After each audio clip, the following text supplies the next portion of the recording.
School Saharsa district से किया है।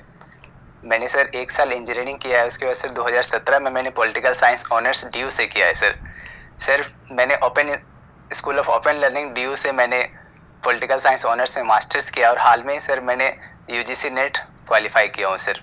तो इसका मतलब है कि आपका इरादा यूनिवर्सिटी में पढ़ाने का है, फिर आप यहाँ क्या है, क्यों आए?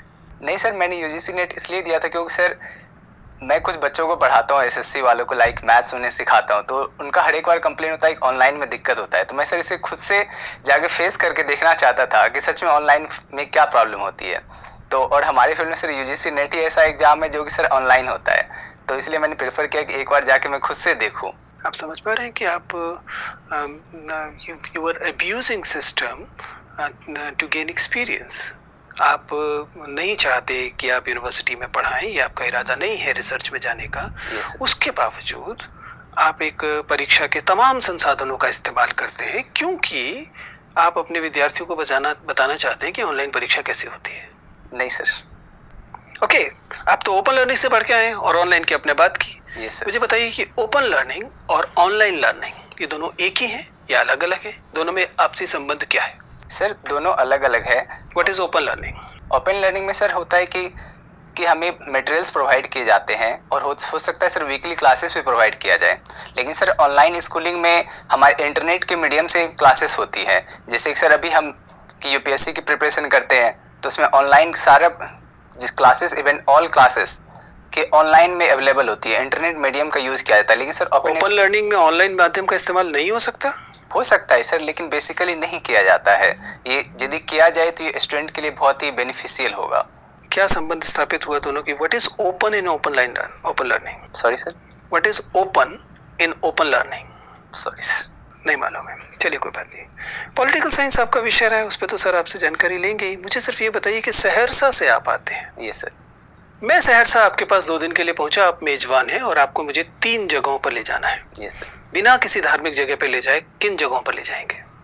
तो सर वहाँ एक मत्स्यगंधा है जहाँ की बहुत अच्छा झील का भी निर्माण किया जा रहा है। तो मैं उस कंस्ट्रक्शन साइट को देखने जाऊँ? नहीं सर। निर्माण किया जा रहा है ना? Yes sir. अभी तो निर्माण किया जा रहा है, तो क्यों ले जा रहे हैं मुझे आप धूल में? तैयार जगह कोई नहीं है? बेसिकली सर ऐसा सहरसा में कोई फेमस जगह नहीं है। जो सबसे अच्छा जगह भी जो है, जो पहले था और से अब से उस रिनोवेट किया जा रहा है, वो मत्स्यगंधा ही है सर। क्या है मत्स्यगंधा का, क्या मतलब होता है? सॉरी सर, नहीं जानकारी है, कोई बात नहीं। आप दिल्ली विश्वविद्यालय से पढ़े थे, आपने कहा कि ARST से आप पढ़े हैं। Yes sir. आत्माराम सनातन धर्म। Yes sir. क्या है सनातन धर्म? सनातन धर्म एक सर एक बहुत ही ब्रॉड है ये, जिसके अंदर की बेसिकली हिंदू धर्म कहा जाता है सनातन धर्म। सनातन धर्म और हिंदू धर्म एक ही है? नहीं सर। नहीं है। तो बताइए सनातन धर्म क्या है? Sorry sir. अच्छा, नहीं मालूम, कोई बात। शशि। Yes sir. वार्तालाप को जारी रखते हुए उसी बिंदु पे मैं बात करना चाहूँगा।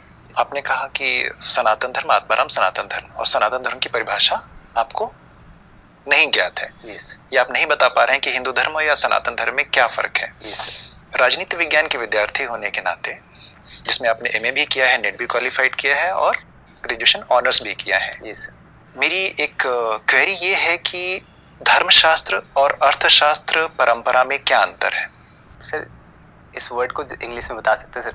ओके, धर्मशास्त्र उसको इंग्लिश में ही बोलते हैं। What is the difference between the Dharmashastra traditions and the Arthashastra tradition? In Dharmashastra we mainly focus on the punishment focus at the sir intensity. धर्म और पनिशमेंट की इंटेंसिटी में डिफरेंस होता है सर कि धर्मशास्त्र में। और अर्थशास्त्र में हम मेनली इकोनॉमिक डेवलपमेंट की बात करते हैं, जैसे कौटिल्य का सर अर्थशास्त्र है। So in Kautilya, in Arthashastra, Kautilya is almost talking about the economy and economic development. You wanted to say that? He also talks about statecraft, management of power. Management of power. Yes, sir. Right. And the basic ideas illustrated in Manusmriti? Manusmriti talks about, sir, quasi-judicial contact in which the king is the divine authority. He gains the authority from the god and he rules on the behalf of the god. In Manusmriti. When Manusmriti happened to be so much sacred text, yes, for the Hindus, yes, in sir, general, why there was a need for Ambedkar to burn it down? Ambedkar was against the caste system. He actually wanted to destabilize the caste system because there is a hierarchy of caste which leads to the exploitation of the people. Therefore, he wants to burn the Manusmriti so that the caste system, the hierarchy of the caste can be broken and all people can be liberated. So only the burning of one textbook of Hindus would lead to the demolishing of the caste itself? No sir, the Ambedkar was mere symbolic act. It was a symbolic act. Symbolic act. Yes sir. Fine. So Ambedkar's criticism of socialism. Yes sir. On which ground he makes criticism of the socialism? Sorry sir, I cannot recall. You cannot recall. Right.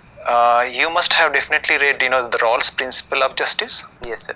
How Plato's concept of justice is different from the Rawlsian principles of justice. Plato talks about justice based on the...